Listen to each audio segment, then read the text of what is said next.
everyone, welcome to my YouTube channel.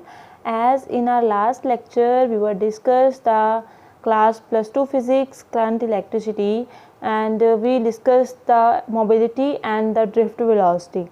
And today, students, we were discuss the Ohm's law. As Ohm's law we also discussed in our 10th standard, and potential applied across the ends of the conductor is directly proportional to the current flowing through the conductor.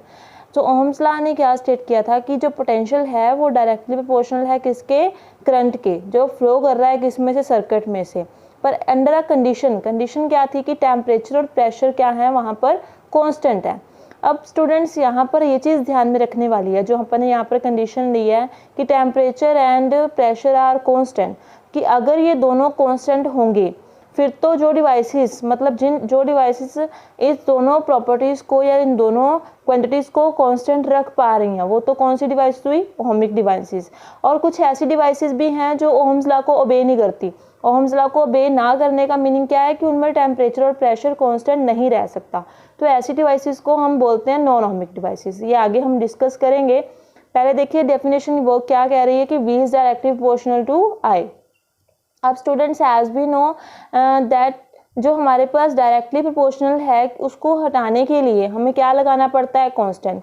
सो यहाँ पर हमें constant क्या लगाना पड़ा, R। So V is equal to IR, where R is the constant of proportionality and it is called the resistance of the circuit, जिसको हमने क्या बोला, सर्किट की रेजिस्टेंस बोला। Next is the ohmic devices.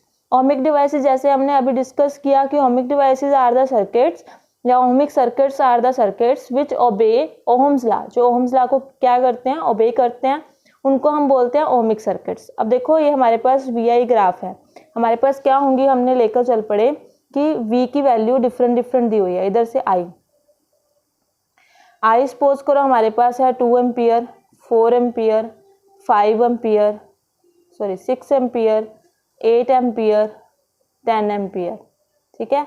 और वोल्टेज की value हमारे पास है 3 ampere, 6 ampere, 3 volt, 6 volt, 9 volt, 12 volt, 15 volt, ठीक है। तो इतनी वोल्टेज पर, यानी कि अगर हम 3 वोल्ट दे रहे हैं तो हमारे पास करंट कितना आ रहा है, 2 एम्पियर।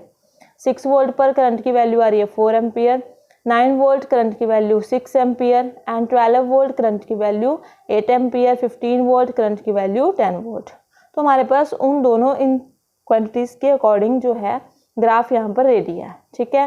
सपोज ये है हमारे पास ये वोल्टेज हमने बनानी है 3 वोल्ट, ये है हमारे पास 6 volt, 9 volt, 12 volt and then 15 volt, and this one shows 2 ampere current, 4 ampere, 6 ampere, 8 ampere and this one is 10 ampere. तो उसके कॉरस्पॉन्डिंगली हमारे पास देखो वैल्यू आ रही है, ये क्या बन गया हमारे पास 3 और 2 पॉइंट, और ये हमारे पास क्या बन गया 6 एंड 4 पॉइंट। मतलब वोल्टेज हमारे पास 6 है और करंट हमारे पास कितना है 4। यहाँ पर वोल्टेज हमारे पास 9 है, करंट हमारे पास कितना है 6। वोल्टेज 12 है, करंट कितना है 8, और यहाँ पर 15 वोल्ट है और करंट कितना है हमारे पास 10। सो ये स्ट्रेट लाइन ग्राफ जो बन रहा है हमारे पास यहाँ पर, that is called the resistance. ये हमें क्या बताएगा, रेजिस्टेंस, क्योंकि हम क्या कर सकते हैं, यहाँ से ग्राफ की स्लोप जो है वो फाइंड आउट कर सकते हैं। देखो यहाँ पर स्लोप का फॉर्मूला क्या होता है, 10th क्लास में आप कर आए हो वैसे सारा। Slope is equal to tan theta, tan theta is equal to perpendicular upon base. यहाँ पर हमने ना कोई भी एक पॉइंट कंसीडर कर लेते हैं, जैसे हमने ले ली एक तो ये वाला। इस पॉइंट पर देखो हमारे पास जो करंट है उसकी वैल्यू कितनी है 4, और जो हमारी वोल्टेज है उसकी वैल्यू कितनी है 6। एक हमने सपोज करो पॉइंट ले लिया ये वाला, हमने ये 2 पॉइंट्स कंसीडर कर लिए। ये मैं आपको डिटेल में बता रही हूँ यहाँ पर, वैसे आपको इतना वाइड नहीं है, ठीक है। तो यहाँ पर हम स्लोप कैसे निकालेंगे, देखो स्लोप क्या होगी, स्लोप आप मैथ्स में पढ़ते हो, क्या होती है y2 minus y1 upon x2 minus x1। तो यहाँ पर y2 की वैल्यू, y2 यहाँ पर कोऑर्डिनेट हमारे पास कौन कौन से है, देखो 9 वोल्ट एंड 6 वोल्ट, 9 6 कोऑर्डिनेट है हमारे पास, ठीक है। और यहाँ पर जो हमारे पास कोऑर्डिनेट बनेंगे वो क्या बनेंगे 6 एंड 4।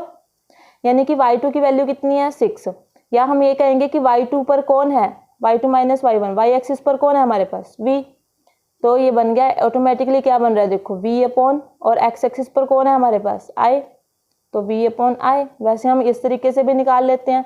v2 की वैल्यू हमारे पास कितनी है 6 माइनस 4, तो क्या बनेगी 6 माइनस 4 अपॉन x2 की वैल्यू कितनी है 9 और x1 की वैल्यू कितनी है 6, 9 माइनस 6 कितना बन गया 3, तो 6 माइनस 4 हमारे पास क्या है 2, 9 माइनस 6 क्या है 3।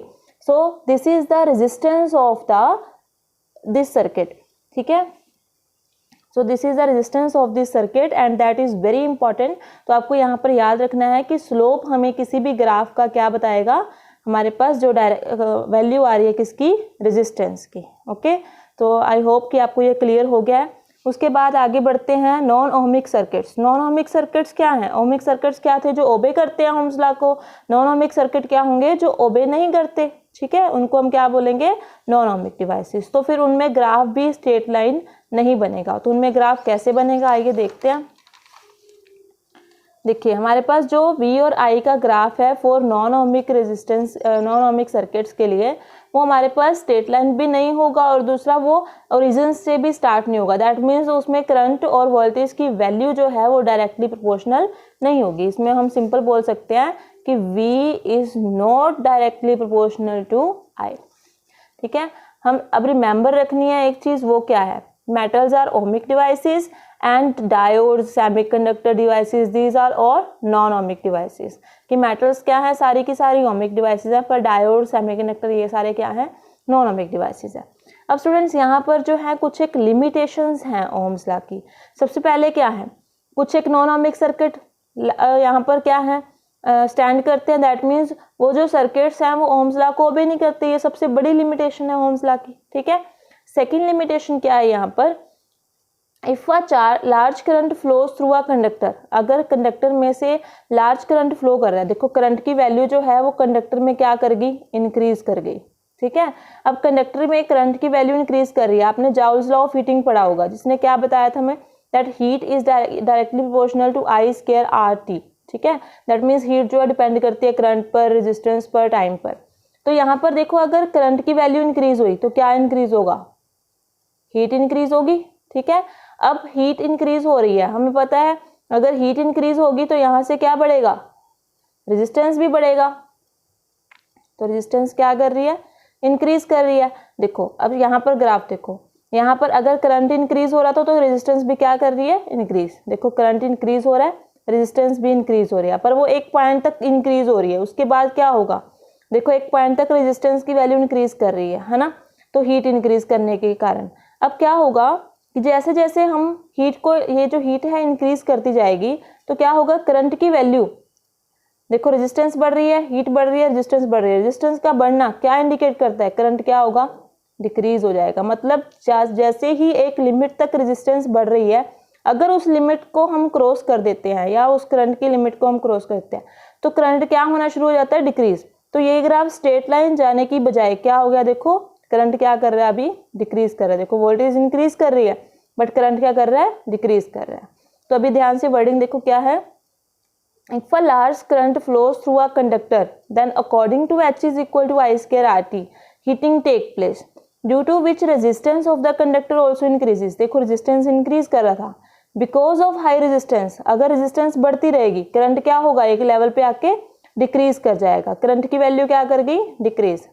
तो instead of getting straight line, तो इसीलिए हमें स्ट्रेट लाइन ग्राफ मिलने की बजाय हमें क्या मिलेगा, जो कर्व आ जाएगी उसमें, we get certainly a straight, जो हमारे पास है कर्व बननी शुरू हो जाएगी। This is the limitation of the Ohm's law, ठीक है। सो ये क्या है, लिमिटेशन है ओम्स लॉ की।